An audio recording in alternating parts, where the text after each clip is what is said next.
Right. మరి మనం చూస్తూ ఉంటే మున్సిపల్ ఎన్నికల్లో మెజార్టీ స్థానాల్లో కాంగ్రెస్ విజయాన్ని సాధించడంతో హైదరాబాద్ గాంధీ భవన్ లో ఆ పార్టీ నేతలంతా సంబరాలు జరుపుతున్నారు. కాంగ్రెస్ సీనియర్ నేత విహెచ్ తో పాటు పలువురు కాంగ్రెస్ నేతలు కార్యకర్తలు కూడా ఈ సంబరాల్లో పాల్గొన్నారు.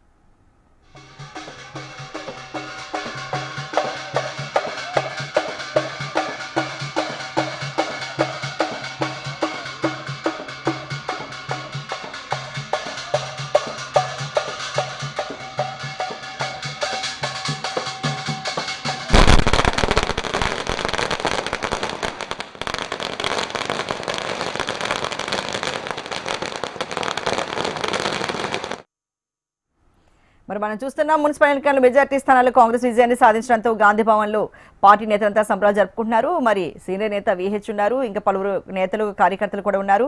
మరి ఇదే ఇష్యూకు సంబంధించి అక్కడ సంబరాలు ఏ విధంగా ఉన్నాయి అన్నది వివరించడానికి మా ప్రతినిధి ప్రేమ్ సిద్ధంగా ఉన్నారు.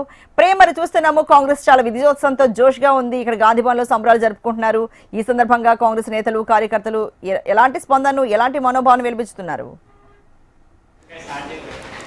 అర్చన, మీరన్నట్టుగా ఏదైతే మెజార్టీ వార్డులలో కాంగ్రెస్ పార్టీ ముందంజలో ఉందని చెప్పుకోవచ్చు. ఇంకా మరికొద్ది సేపట్లోనే పూర్తి స్థాయిలో ఫలితాలు వచ్చే అవకాశం ఉంది. కొన్ని చోట్ల హంగుతో పాటు మిగతా చోట్ల పూర్తి ఆధిక్యంతో కాంగ్రెస్ అయితే ముందంజలో ఉందని చెప్పుకోవాలి. ముఖ్యంగా మొదటి నుంచి కూడా కాంగ్రెస్ పార్టీ 2 ఏళ్ల కాంగ్రెస్ పాలన, 10 ఏళ్లలో బీఆర్ఎస్ చేసినటువంటి అవినీతి కానీ లేకపోతే అక్రమాలు చేసినటువంటి అప్పులు, వీటిని ప్రధాన ఎజెండాగా చేసుకొని కాంగ్రెస్ పార్టీ ప్రచారంలో ముందుకు వెళ్ళింది. ముఖ్యంగా లోకల్ ఇష్యూస్తో పాటు లోకల్గా ఆయా వార్డులలో ఉన్నటువంటి సమస్యలను ప్రధానంగా చెప్పుకుంటూనే పోటీ చేసినటువంటి అభ్యర్థి ప్రధానంగా ఆ సమస్యల పరిష్కారం కోసం ముందడుగు వేసే విధంగా ఆయా వార్డులలో ఆయా మున్సిపాలిటీలో ఉన్నటువంటి సమస్యల బేస్గానే కాంగ్రెస్ పార్టీ మేజర్గా ప్రచారం చేసిందని చెప్పుకోవాలి. ఆ స్థానికంగా ఉన్నటువంటి నేతలు కానీ లేకపోతే ఇన్ఛార్జీలు, ఎమ్మెల్యేలు,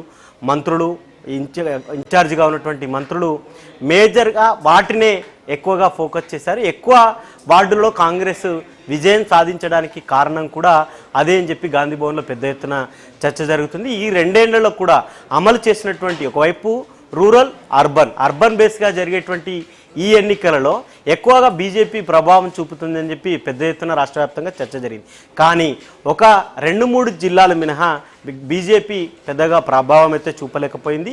ఇక బీఆర్ఎస్ అయితే కరీంనగర్ కానీ లేకపోతే వరంగల్, మహబూబ్ నగర్, ఖమ్మం కొంత బెల్టు, ఇక నల్లగొండలో లీస్ట్ కొంత బీఆర్ఎస్ చూపగలిగింది. కానీ కాంగ్రెస్ పార్టీ ఎమ్మెల్యే ఎన్నికలకు, ఎమ్మెల్సీకి, ఎంపీకి పోల్చుకుంటే కొంత మున్సిపల్ ఎన్నికలలో మాత్రం ప్రభావం చూపిందని చెప్పుకోవాలి. ఈ 2 ఏళ్ల పాలనలో కాంగ్రెస్ పార్టీ అమలు చేసినటువంటి అభివృద్ధి పథకాలనేతేమి, మరొకవైపు ప్రచారం దృష్ట్యా సీఎం రేవంత్ రెడ్డి ఉమ్మడి జిల్లాల వారీగా ప్రచారం చేయడం, మరొకవైపు ఇన్ఛార్జి మీనాక్షి నటరాజన్తో పాటు పీసీసీ చీఫ్, ఇవన్నీ కలిసి వచ్చాయని కాంగ్రెస్ పార్టీ భావిస్తుంది.